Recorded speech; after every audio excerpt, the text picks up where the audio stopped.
It's 5:45 p.m., which means it's time for BCTV's weekly media roundup, 5:45 Live. I'm Roland Boyden. I'm Abby Sherlock. On deck tonight, we'll break down the latest in the police fire upgrade saga, new water quality laws for the state get some public discussion in town, and Vermont Yankee announces layoffs. All that, and we'll do it in just 15 minutes, so if you've got the time and the attention span, stick with us.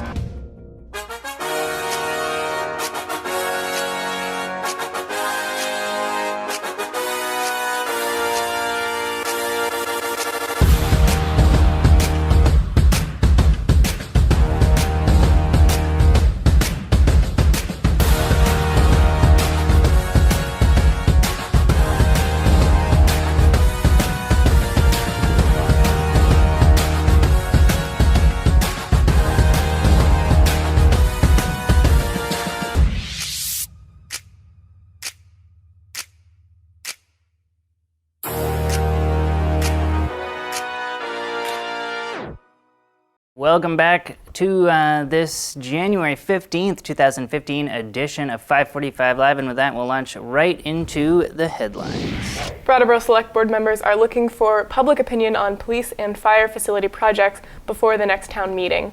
These surveys, available online at surveymonkey.com or at the town manager's office, town clerk's office, and Brooks Memorial Library, will be around 3 pages long and can be emailed to townmanager@brattleboro.org or dropped off at the town manager's office by January 18th. The survey was born out of an unresolved discussion on moving the location of the police department, and the Select Board decided to take this issue to the public. Select Board Chair David Gartenstein is, quote, less convinced due to price concerns. Gartenstein is pushing for an upgrade at the current police headquarters at the municipal center. Again, the survey on the debate can be taken online at surveymonkey.org or picked up at the town manager's office, town clerk's office, or Brooks Memorial Library. Now, at a special meeting hosted this past Tuesday for the Brattleboro Select Board, they did talk a little bit about the importance of public input and utilizing this survey. The SurveyMonkey tool is going to stay open and available out on the internet, so we hope that a lot more people from the community will participate. Anybody from the community that doesn't go online and do things like SurveyMonkey responses is also invited to just contact the town manager's office, and we'll be happy to provide a paper copy of this same survey so they can complete that and we can tabulate that into the final results. With that, it's time to launch into our Commons News Report, where we check out happenings at Brattleboro's weekly independent newspaper, and for that, we're going to launch into the split screen here. There we go. And talk about last Tuesday, as Brat PD hosted an open house for members of the public in order to better demonstrate via a tour just how problematic the existing police station is. And while no members of the public turned out for the tour, Commons reporter Olga Peters did get a front page article out of it, and that's where we'll head now with this very split screen. As you're looking over on my left here at an article from Olga entitled "Substandard and Unsafe," with the subtitle, "A Police Captain Takes Media Through a Tour of Brattleboro Police Department, Complete with Gardens of Mold, Peeling Paint, and Safety Vulnerabilities." Now, there are many small problems that create larger challenges. That's the entire headline there, or subheadline, with Brat PD Captain Mark Kerrigan leading a tour for Olga and the Commons, as well as BCTV volunteer James Banslaben, who was there on 5:45 Live's behalf to gather some footage. Now, this article goes on to detail several of the facility's specific failings, with the captain summarizing to Olga by saying, quote, "It's unsafe and it's not efficient," and following that up by saying, quote, "We want the department to be more accessible for people in those circumstances." Now, you can find this full article from Olga, including all the details about what's going on with this building, help flesh out some of the story when it comes to this police fire upgrade project as a whole. That's all at commonsnews.org. All right, with that, time to move on here. Vermont's required agricultural practices and its new water quality laws are coming under discussion at the State House this year after much previous debate. At the most recent session meeting, Senator Robert Starr is asking farmers who are now under stricter regulations to contact their legislators with any questions. These new regulations include changes in the law on buffer zones, certification, nutrient storage, soil health, and livestock exclusion. Although these laws will be changing, many of them from simply being accepted practices to required, Starr says nothing is set in stone.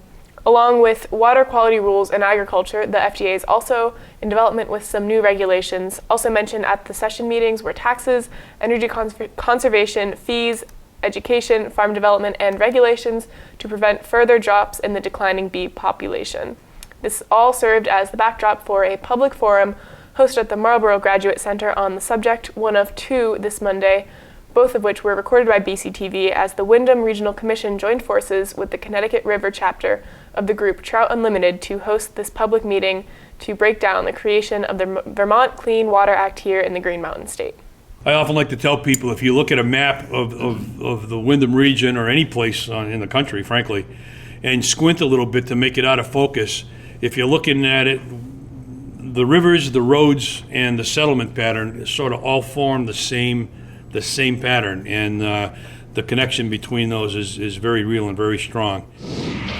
That full Clean Water Act public forum at the Marlborough Graduate Center will show this coming week on BCTV Channel 10, and you can find it at brattleboro.tv.org to stream. All right, next up, as we promised, we're going to talk about Vermont Yankee. As the company announced its next round of job reductions for the area, with May of 2016 the target date for a reduction in nearly 50% of their staff, according to Vermont Digger, who reported this week that Entergy would be vacating their Old Ferry Road administrative offices in Brattleboro, perhaps even selling the property in the process. Now, among the areas of reduction is that of the emergency response leg of the VY outfit, as approved by the NRC, who earlier this year did approve the reduction of the plant's emergency planning zone, or EPZ, from a 10-mile, 18-town, 3-state radius down to an emergency zone that spans only the plant property line in Vernon.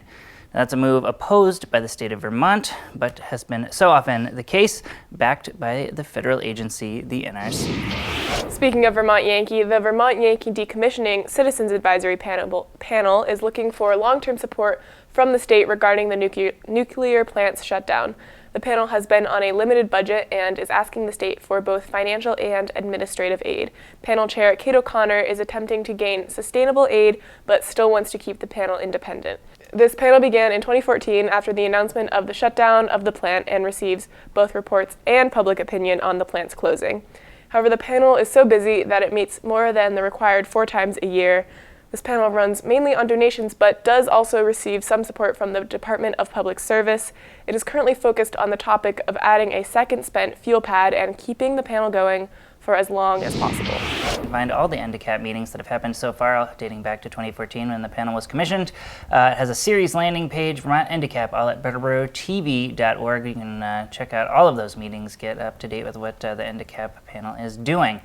All right, we're going to launch into the calendar in a moment, but first, last month, the Brooks Memorial Library Children's Room hosted its first ever free beginner robotics workshop led by makerspace legend Tanaya Hurst, who instructed a packed house of youth on the creation of Bumblebots, decorative electronic creatures driven by a small pager motor and a whole lot of imagination.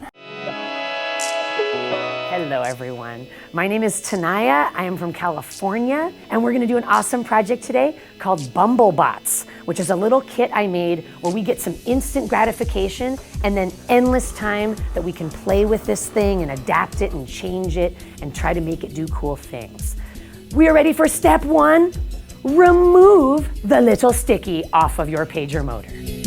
And then step 2 is fold the red wire onto the sticky. I want to make like a scorpion tail. Totally, scorpion. These can be any kind of bug you want. Playing with them.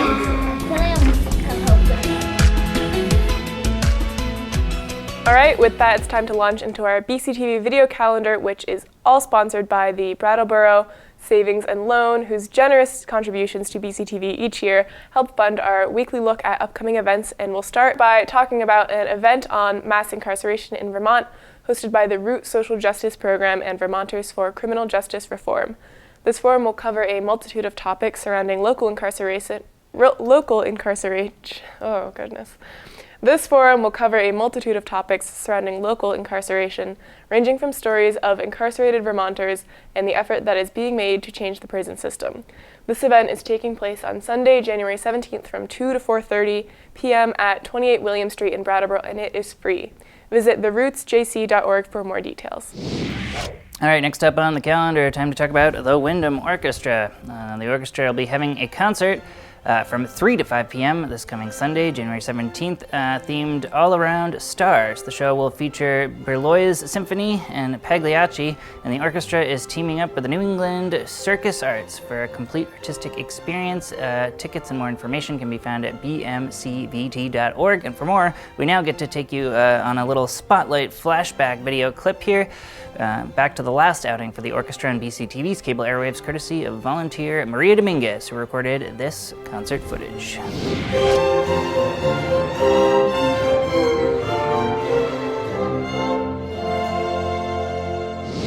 Well, that just about does it here for another edition of 545 Live.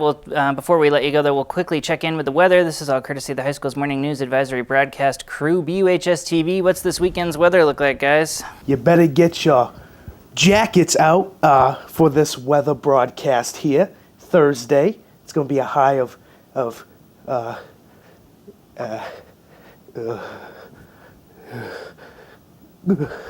no.